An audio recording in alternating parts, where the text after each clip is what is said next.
اس قسم کی صورتحال باشوں سے پیدا ہوتی ہے وہ دکھانی چاہیے، کیونکہ وہ بیسکلی عوام کے لیے مسئلہ کریٹ ہو رہا ہے، لوگوں کے لیے مسئلہ کریٹ ہو رہا ہے، لوگوں کی کو جو ان کی زندگی ہے، روزمرہ کی زندگی ہے، اس کے اندر رکاوٹ آ رہی ہے، وہ خراب ہو رہی ہے. تو وہ چیزیں لوگوں کو معلوم ہونا چاہیے کہ ہمارے شہر میں یا ہمارے شہر کے آس پاس یا ہمارے گھروں کے آس پاس کیا ہو رہا ہے، تاکہ وہ اس حساب سے مینٹلی اپنے آپ کو پریپیئر کر سکیں، اور جو تیاری انہوں نے کرنی ہے اپنے آپ کو اپنے حوالے سے وہ کر سکیں تیاری.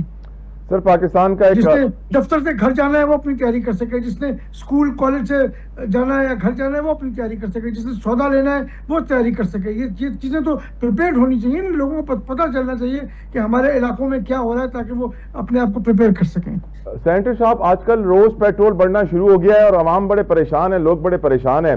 ہمارے وزیر خزانہ امریکہ میں $10 ارب کا مطالبہ کر رہے ہیں فارسٹ ریزروز کو سہارا دینے کے لیے، اور ایک آرٹیکل ہے کاسٹ آف ڈیموکریسی، جمہوریت کی قیمت جو پاکستانی قوم ادا کر رہی ہے.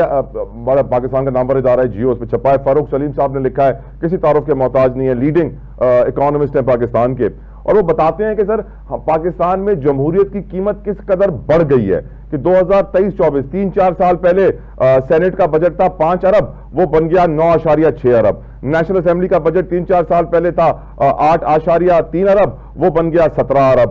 ڈیولپمنٹ فنڈز کم ہو گئے، پہلے ایم این اے کو ملتے تھے 3-4 سال پہلے 52 کروڑ، اب ملتے ہیں 41 کروڑ. سینٹ کا ہر اجلاس 16 کروڑ کا. الیکشن کمیشن آف پاکستان کی تنخواہیں 10 سے 15 ارب روپے، الیکشن کراتے ہیں 60 سے 75 ارب روپے. اسی طریقے سے پریزیڈنسی کا بجٹ بڑھ گیا، پرائم منسٹر ہاؤس کا بجٹ بڑھ گیا، ڈیولپمنٹ کے بجٹس گھٹ گئے.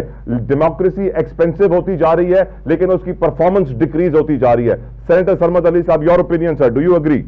میں ایگری بھی کروں گا، ڈس ایگری بھی کروں گا. مسئلہ بیسکلی یہ ہے کہ یہ ڈیموکریسی کی قیمت نہیں ہے، یہ جمہوریت کی قیمت نہیں ہے، یہ بیسکلی جو حالات ہیں اس کی قیمت ہے. اگر ہم کہہ رہے ہیں کہ جی سینٹ کا بجٹ جو ہے وہ بڑھ گیا یا قومی اسمبلی کا بجٹ بڑھ گیا، تو وہ بیسکلی ہمیں یہ ذہن میں رکھنا چاہیے کہ وہ ایک امپیکٹ انفلیشن کا ہے. اگر پیٹرول کی قیمت جس طریقے سے بڑھی ہے اس کا امپیکٹ ہے، بجلی کی قیمتیں جس طریقے سے بڑھی ہیں اس کا امپیکٹ ہے. تو ان سب چیزوں کا امپیکٹ جب مل کے آئے گا تو آپ کو لگے گا کہ اخراجات بڑھ گئے ہیں. تو اگر میں اور آپ اپنا ہاؤس ہولڈ چلا رہے ہیں، جو ہم 2023 میں جو ہم خرچہ کرتے تھے اپنا ہاؤس ہولڈ چلانے کے لیے، وہ آج ہم اس سے 2-3 گنا زیادہ خرچہ کر رہے ہیں.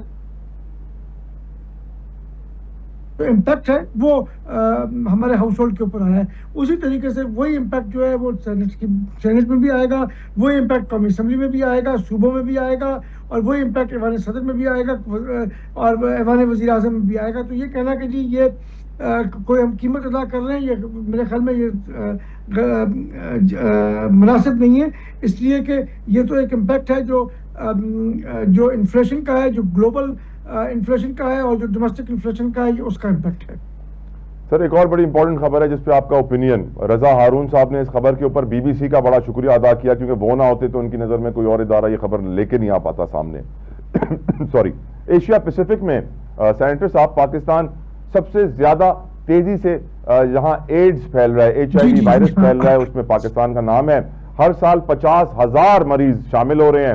ٹوٹل 2014 سے 23 تک کا جو نمبر ہے وہ 16 لاکھ سے بڑھ چکا ہے. اب یقیناً اور بڑھ رہے ہوں گے یہ، ہر سال 50,000 کو اگر ایڈ کرتے جائیں. بتایا گیا ہے کہ 39% وہ پیشنٹس ہیں جو غلط سرنج ری یوز کرنے سے، سرنج کو دوبارہ استعمال کرنے سے مرض کا شکار ہوئے ہیں. 44.5% دیگر وجوہات سے اس مرض کا شکار ہوئے ہیں.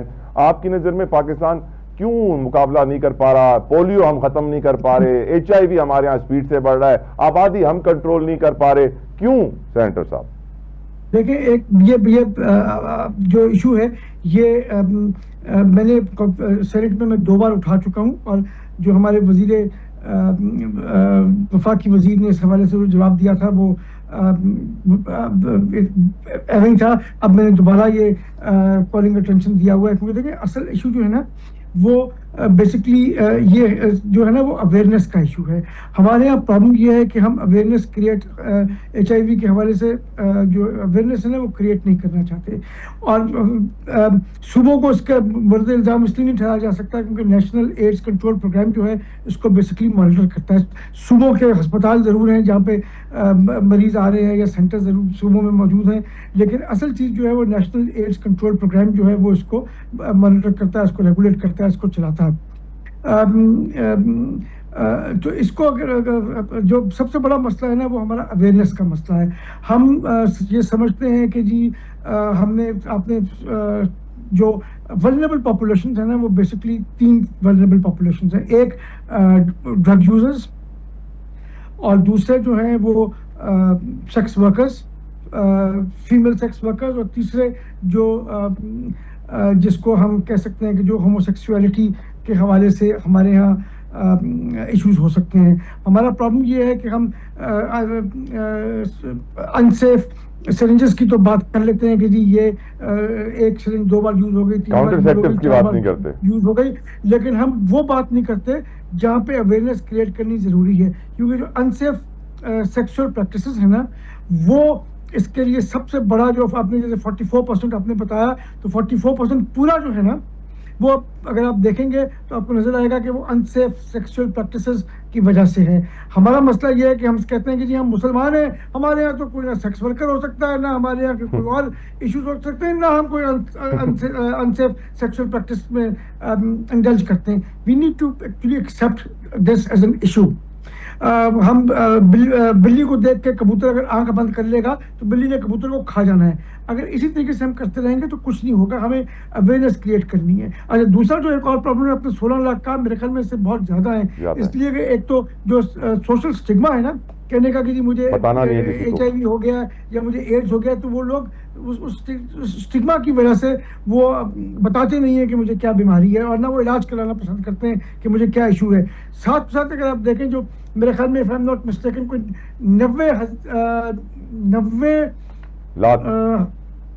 90,000 کے قریب شاید یہ یا 90 سینٹرز ہیں پورے پاکستان میں جو HIV کے حوالے سے جو سینٹرز ہیں, وہاں پہ بڑا بڑا لکھا ہوتا ہے HIV. تو جب آپ HIV لکھیں گے تو کون جائے گا وہاں, اندر داخل ہوتے ہی اس کو کہے گا کہ یار یہ تو سوشل سٹگما ہے, میں اس سے دور بھاگوں.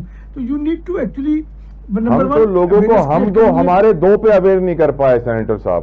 جی دیکھیں, ایک تو ہمیں اویئرنیس کریٹ کرنی ہے, ایک پوری آپ کو پبلک کیمپین چلانی چاہیے جس کے اندر اویئرنیس کریٹ کریں کہ جی یہ انسیف سیکسول پریکٹسز اور جو ڈرگ یوزرز استعمال کر رہے ہیں, سرنجز استعمال کر رہے ہیں ڈرگ یوزرز اور شیئر کر رہے ہیں ایکچولی وہ, اور جو ہسپتالوں میں ہم ایک سرنج کو 2 بار یا 3 بار استعمال کر لیتے ہیں, یا کلینکس میں ہم استعمال کر لیتے ہیں. یہ 3 چیزیں. نمبر 2 کہ یہ سٹگما نہیں ہے, یہ آپ کی صحت ہے, اپنی صحت کو آپ نے خود دیکھنا ہے, مانیٹر کرنا ہے. نمبر 3 یہ کہ بھائی یہ کوئی اتنی بڑی بات نہیں ہے, اس کا علاج موجود ہے. یہ کوئی اگر آپ علاج نہیں کرائیں گے تو ہاں تب آپ کی زندگی کو خطرہ ہو سکتا ہے. تو یہ پبلک اویئرنیس کریٹ کرنے کی ضرورت ہے. دوسرا یہ جو ہم بڑے بڑے بورڈ لگا دیتے ہیں HIV, اس کو ہمیں چینج کرنے کی ضرورت ہے. اس کو ہم وہاں پہ نہ لکھیں HIV, کچھ اور لکھتے ہیں آپ کی صحت کا مرکز ہے, کچھ لکھتے ہیں تاکہ لوگوں کو وہاں داخل ہوتے ہوئے اور جاتے ہوئے ان کو کوئی شرم محسوس نہ ہو, اور وہ وہاں چلے جائیں اور سوسائٹی کے پریشر میں نہ آئے, سوسائٹی کے پریشر میں نہ آئے. تھینک یو سرمد صاحب, جزاک اللہ. سینیٹر سرمد علی صاحب, آپ کے قیمتی وقت کے لیے سر بہت بہت شکریہ. ویورز, پروگرام کا اختتام ہوتا ہے. آپ سے اگلی ملاقات منڈے کو ہوگی. اپنا خیال رکھیے گا. انٹل دین, اللہ حافظ.